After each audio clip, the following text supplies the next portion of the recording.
भीमाशंकर मंदिराचा first look आपण पाहतोय। सीएम सर काही वेळातच इकडे येतील आणि पाहणी करतील। केस्टोनचं एक झेंडाचं त्यांच्या हस्ते पूजनही होईल आणि 15 तारखेपासून हे मंदिर भाविकांसाठी खुलं होणार आहे।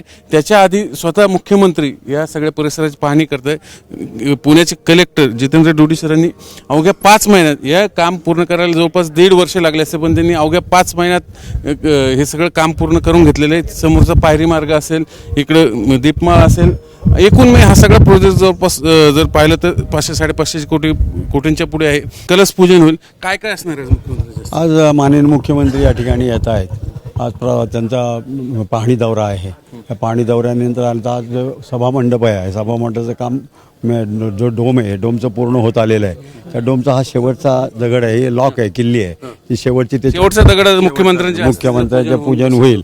या ठिकाणी आता ध्वजपूजन होईल। ब्रह्मध्वज एक आहे तर ब्रह्मध्वजावरती आहे। या ब्रह्मध्वजाची पूजा होईल। ही पूजा मुख्यमंत्री पूजा झाल्यानंतर आतमध्ये मंदिरामध्ये जाऊन अभिषेक होईल त्यांच्या हस्ते। हा डोम आहे, ह्या कीस्टोन ज्याला आपण म्हणतो कळसाचा मुख्यमंत्र्यांच्या हस्ते पूजन होईल आणि तो वरती बसवला जाईल आणि 15 तारखेला हे मंदिर भाविकांसाठी खुलं होणार आहे। त्याच्या आधी आज मुख्यमंत्री हे सगळे विकास कामांची पाहणी करतात। त्यांनी स्वतः या कामात पुढाकार घेतलेला आहे आणि कलेक्टर जितेंद्र डोडी या कामी अगदी बारीक लक्ष ठेवून म्हणून 1.5 वर्षाचं काम अवघ्या 5 महिन्यात पूर्ण झाले।